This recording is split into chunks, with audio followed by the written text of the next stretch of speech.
amakuru mashya yizewe kandi agezweho.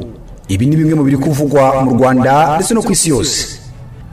Amakuru tukugezaho si inkuru gusa, ahubwo ni ukuri kw'ibiriho. Turi hano kugira ngo tubagezeho amakuru y'ukuri atanga isura nshya y'ukuri. Tubahaye ikaze muri aya makuru. Icyo twagaragaje ni umuvuduko w'ibiciro mu mezi y'igihembwe cya gatatu cy'umwaka w'ibihumbi 2025, aho umuvuduko w'ibiciro wageze kuri 7.1% ugereranyije n'igihembwe cya kabiri, aho uwo muvuduko ari kuri 6.7%.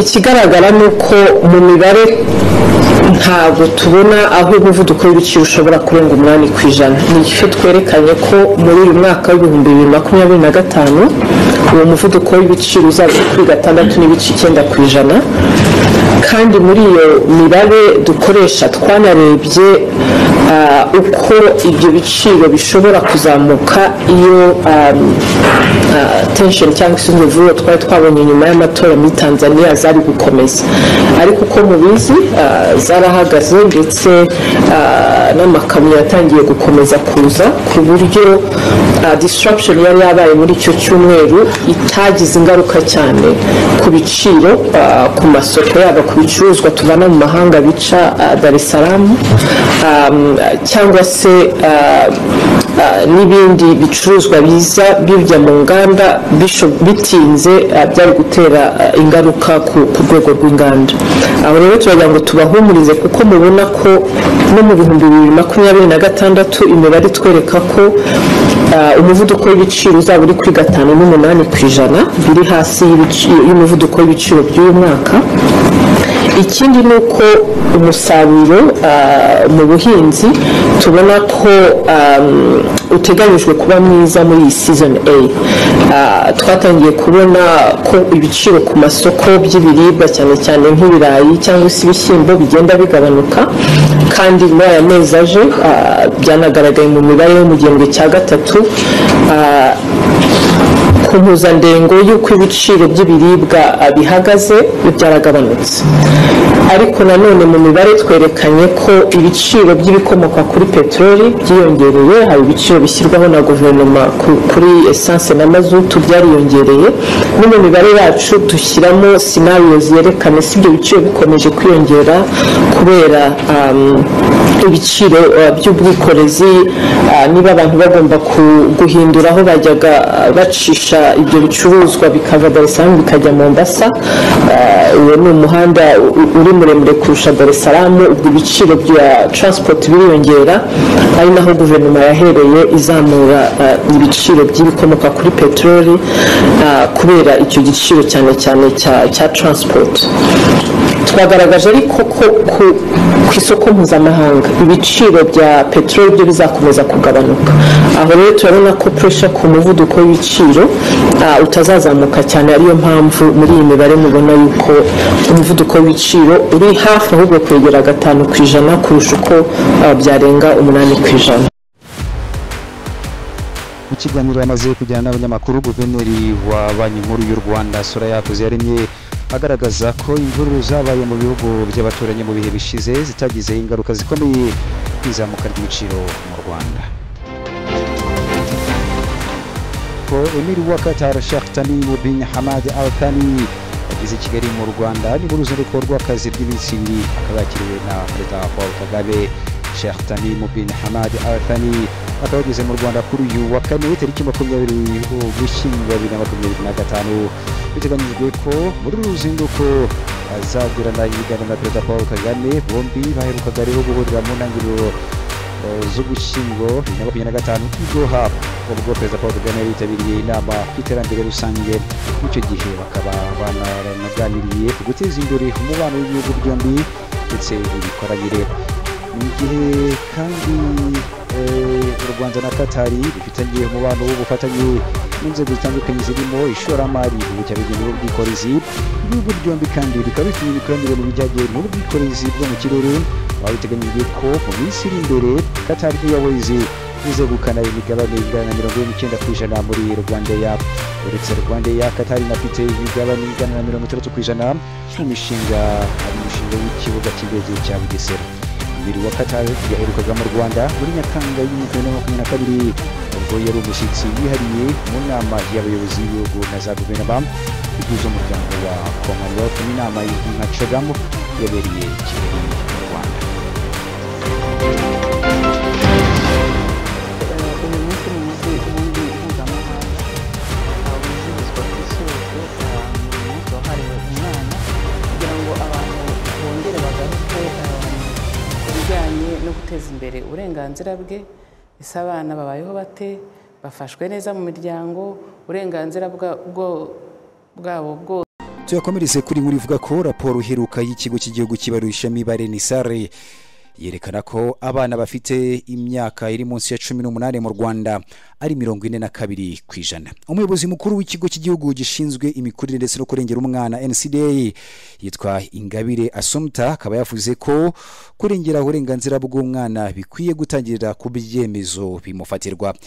Yabitangaje kuri uyu wa kane ubwo hizizwaga umunsi mpuzamahanga w'abana. Reka tubyumve. Uyu munsi ni umunsi ubundi mpuzamahanga wizihizwa ku isi yose, ni umunsi wahariwe umwana kugira ngo abantu bongere bagaruke ku bijyanye no guteza imbere uburenganzira bwe. Ese abana babayeho bate, bafashwe neza mu miryango, uburenganzira bwabo bwose bw'ibanze burakurikizwa. Cyane cyane hari nk'amahame shingiro tunagenderaho mu kwizihiza uyu munsi, ni ukongera kureba ngo ese umwana igihe cyose agiye gufatirwa ibyemezo kandi bimureba hitabwa ku nyungu ze, cyo dukunda kwita the best interest of the child. Ni ukuvuga ngo ikintu cyose kigiye kumukorerwa ni mu nyungu z'umwana, ntabwo ari mu nyungu z'ababyeyi, si mu nyungu z'undi muntu wese ugiye gufata icyemezo.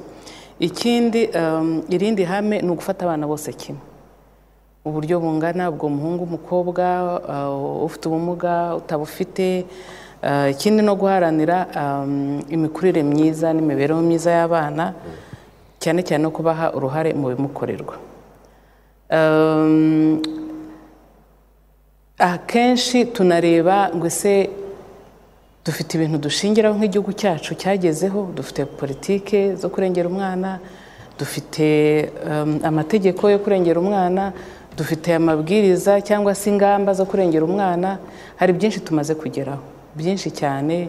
Abana benshi bariga, abana benshi bari kurerwa mu miryango, abana benshi bahabwa no kugira uruhare mu bibakorerwa, bahabwa ijambo. Ariko tukaba tukanagaruka ni ibihe byaba bigihari bikibangamiye ibyo byose. Abana ndashaka no kongera kwibutsa, abana tuvuga ahangaha ni abana bataruzuza imyaka 18. Iyo turebye rero mu ibarurishamibare, ubwo abo bana bangana nka 42%, kuko ni abana bageze muri miliyoni 6 n'abana 28 n'abandi bana bake nk'ijana nabo. Ni ukuvuga 42% ni abo ngabo tureba, ntabwo ari bake cyane mu gihugu hose. Niyo mpamvu nyine leta ishyiraho izo ngamba zo kugira ngo turebe neza nimba ziri gushyirwa mu bikorwa, ibibazo bigihari bikemurwa gute. Umuyobozi mukuru w'ikigo cy'igihugu gishinzwe imikurire ndetse no kurengera umwana NCDA Ingabire Assumpta avuga ko kurengera uburenganzira bw'umwana bikwiye gutangirira ku byemezo bimufatirwa. Ibi ngibi akaba yabitangaje ubwo hizihizwaga umunsi mpuzamahanga w'abana kuri uyu wa kane. Rwanda rwakiriye abandi banyarwanda 511. Abanyarwanda rero bakaba baturutse mu miryango 153 bari barafashwe bugwate na FDLR yasize ikoze jenoside yakorewe abatutsi mu Rwanda. Uyu mutwe wakoreraga muri Repubulika Demokarasi ya Congo. Abatashye rero bakaba banyuze ku mupaka munini wa La Corniche uhuza u Rwanda na Repubulika Demokarasi ya Congo. Hakaba hari imborero abagore 127, abagabo 32 ndetse n'abana 352. Batashye kuri uyu wa kane tariki 20 Ugushyingo 2025 basanga Rubavu imodoka zibategereje kugira ngo bajyanwe mu kigo cya Nyarushishi cyo mu karere ka Rusizi banyuzwamo by'agateganyo. Abanyarwanda babaga mu nkambi y'agateganyo ya Goma bari nyuma yo kuva mu bice bitandukanye mu burasirazuba bwa Repubulika Demokarasi ya Kongo, aho bari barafashwe bugwate na FDLR. Umuyobozi w'akarere ka Rubavu wungirije ushinzwe iterambere ry'ubukungu Nzabonimpa Deogratias yibukije abatashye ko bazahabwa iby'ibanze bizabafasha kwibeshaho ndetse no kwinjira mu buzima busanzwe. Mu makuru akomeje kuvugwa hanze y'u Rwanda nuko perezida wa Repubulika Demokarasi ya Kongo Felix Tshisekedi Tshilombo, sosiyete sivile ndetse n'amashyirahamwe y'abacukuzi b'amabuye y'agaciro byo muri Grand Katanga bimaze igihe byinubira uburyo ibirombe byo mu ntara zirimo Lualaba ndetse na Haut-Katanga bikoreshwa n'abo mu muryango wa Felix Tshisekedi. Abagize iyo miryango rero n'amashyirahamwe bakaba babwiye itangazamakuru ko kugira ngo uyu mutungo kamere usahurwe nta nkomyi, abo bayobozi ngo barimo na murumuna wa Tshisekedi witwa Christian Tshisekedi ngo bohereje mu birombe abasirikare bo mu mutwe w'ingabo zirinda abayobozi bakuru kugira ngo babe ari bo barinda ibyo birombe. Kubera ko rero abo mu muryango wa Tshisekedi bavugwa muri iyo dosiye ngo bafite ubwenegihugu bwo mu gihugu cy'Ububiligi, mu kwezi kwa gatatu k'umwaka wa 2025 iyo miryango n'amashyirahamwe byasabye umunyamategeko witwa Bernard kubagereza ikirego mu bushinjacyaha bw'Ububiligi. Ikinyamakuru cyitwa African Intelligence ni ikinyamakuru gikora inkuru zicukumbuye ku mugabane wa Afurika. Kuri uyu wa kane kikaba cyatangaje ko ibiro by'ubushinjacyaha mukuru bw'Ububiligi bwahise butangira gukora iperereza ku byaha bishinjwa abo mu muryango wa Tshisekedi birimo kunyereza umutungo ndetse n'iyezandonke. Nk'uko ikinyamakuru kibisobanura, ubushinjacyaha bukuru bw'Ububiligi bukaba bwasabye banki nkuru kubuha uburenganzira kugira ngo babinjire muri konti zabo abo mu muryango nyine wa Tshisekedi barimo umugore we Denis Nyakeru, abavandimwe ba Tshisekedi batatu ndetse n'abana be babiri.